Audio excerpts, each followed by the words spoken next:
All right, we're going to see this take a look at this next lesson on addition. We're going to use a place value chart to really emphasize what's going on when we add numbers, especially when we get to higher place values and then down to even the hundredths and thousands place value here. So this is a quick little tutorial on what we need to do in those situations and how it makes sense. So this first part here, we're always going to start out with some kind of context, something that makes sense. Why are we doing this addition at the beginning? Without it, it just doesn't make sense. We're just adding numbers together. So I like to start with the question here. Last year, Johnson City students received 12,496 Roar tickets. The year before, they received 10,353 Roar tickets. How many tickets did students earn altogether here? Well, you see I already have this bar model on here, and we call that bar model, we can tape diagram. You're going to hear both of them used interchangeably, and it's just a model. It's a drawing to understand the concept, what's really going on here. So I like to start off with drawing this here. So we see two parts here. Well, we know last year we actually had 12,496, and this year, the year before then, we had 10,353. Well, we want to know how much do they earn all together here. So we have this part here, which is your 12,496, and then this part, which is your 10,353. How much did we earn all together? Well, my whale tail will help me decide that right there. So I want to know how much all together are these two chunks here. That's what I'm trying to solve here. Well, if we take this problem here, we can see it a traditional way, the algorithm of lining up the place values, and then we're going to combine them together. But it also makes sense when we look at a place value chart and we show what that looks like with place value disk here. So I'm going to start off with my first number here, showing what that looks like. So I'm going to take my 12,496 and show that in the place value disk here. So I have 6 ones, and I have 9 tens, and then I have 4 hundreds, 2 thousands, and then 1 10,000 there. So what I can show by this place value chart is I have 12,496. What else I'm going to do here is I'm going to just draw a simple line to separate my two numbers here. And then I'm going to show the number below it, my 10,353. Well, I'm going to show my 3 ones, my 5 tens, my 3 hundreds, my 0 thousands, and then my 1 10,000 here. And what I am trying to really figure out, how much do I have all together here? Well, I can count over my ones because I always want to start with my smallest place value in case I need to bundle. So I have 1, 2, 3, 4, 5, 6, 7, 8, and 9. So now I know I have 9 total. When I go to my tens, though, I can already see I have a lot here, and so this is something I'm thinking in the back of my mind. I might have to bundle here already. I can just look at this. Well, I know I have 9 here on the top, so I'm just going to count on now and go 10, 11, 12, 13, 14. But we know we can't keep 14 in there. We know we have to do something to it, and that's called bundling it. So we're going to take our 9 from above and circle one more below it. So we have a total of 10 that we circled. And what we're really doing there, we're taking that 10 tens and making 100 out of it. So that's what we commonly call in our algorithm the carry it over. Okay, we're doing the same thing here. So I brought my 10 tens and made it 100 and brought it over. Now I have 4 tens left over. Now I'm going to go to my hundreds and count them up. I have 4 on top, 5, 6, 7, and 8. So I'm left with 8 hundreds. 2 plus nothing. Well, I see all together I only have 2 thousands, and then I have 2 10,000s. So I end up with this number, 22,849. Let's see if that makes sense with our algorithm, the traditional way as well. So 6 plus 3 here. I know if I count on and add them together, I have 9 there. I know when I have 9 plus 5 and I add those two numbers together, I have 14. But I had that 4 and I carry it over to my 1. That's like our bundle that we did up above there. So then I have 1 plus 4, which is 5, plus 3 more, 6, 7, and 8.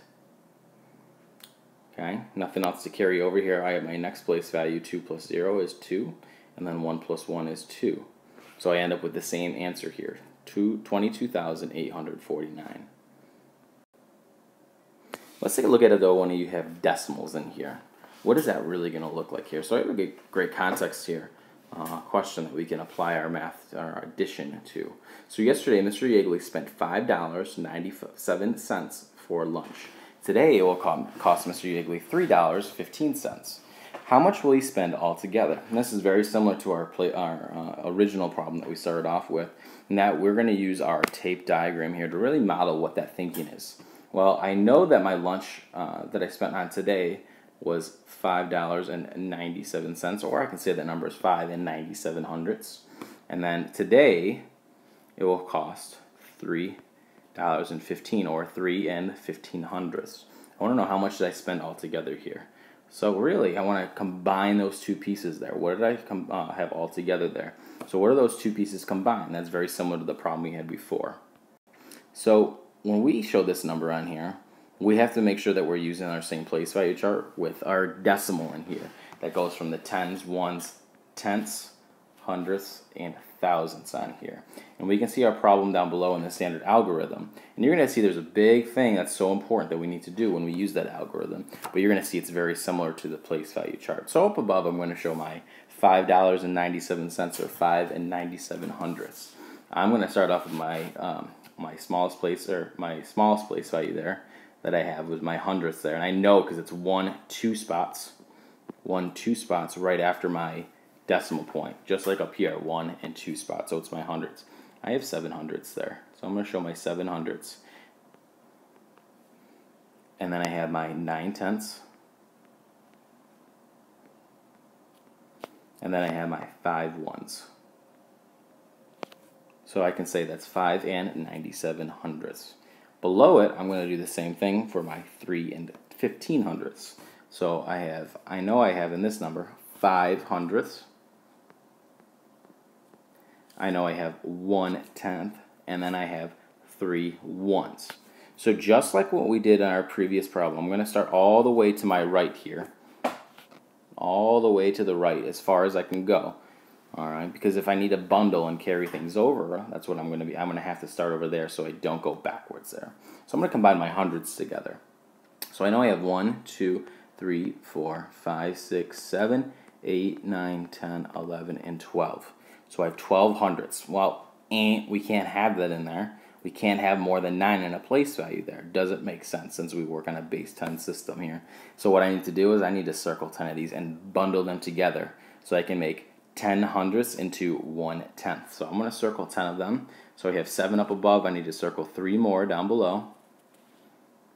And then I'm going to bundle them over here. So those 10 that I circled became 1 tenth over here. And then I'm left with 2 over on the other side here, 1 and 2. So I'm left with 2 hundredths. And then I can add up my tenths all together here. Well, I'm starting to think I have 9. I know I can't have any more than that at place value. I already see 2 more in there. So I think I'm going to have to bundle here. So I'm going to take my 9 that I have here, and I'm going to circle that 1 more down below. And I know I have 10 there, so I'm going to bundle those 10. And so those 10 tenths became 1, 1. I'm left with 1 outside of that tenth there, or out of that circle of 10, that bundle, and so I'm left with 1 tenth. Now I can add up my ones together. I have 1, 2, 3, 4, 5, 6, 7, 8, and 9. So I end up with 9. I can have that in there. Now my number looks like 912, but there's one little trick up here is at this decimal point up here. I gotta make sure I have that still down below. So when I have that, I'm gonna take it right down below, and I'm gonna draw my decimal point. So it really shows that 9 and 12 hundredths on here. Now if we look at the algorithm, nothing different on here. I have 7 plus 5, I know it's 12. I can't have more than that 10 in there, or 9 in there, so I have to bundle and carry over one of those, that 1 from 12. So I end up with 2, and I carry that 1 over. I know 1 plus 9 is 10, plus 1 more is 11. So I take my 1, and then I'm going to carry my 1 10 from there over. And I know 1 plus 5 is 6, plus 3 more is 9. And then I draw my decimal points in all of those 3 numbers to match them up. So it's very important that things are lined up correctly with our place values. Otherwise, our numbers aren't going to be correct, and we're adding place values that don't correlate to each other, don't go along with each other, and you're going to get something that doesn't make sense. So to answer this question, I could have spent altogether in those 2 days $9.12 on there.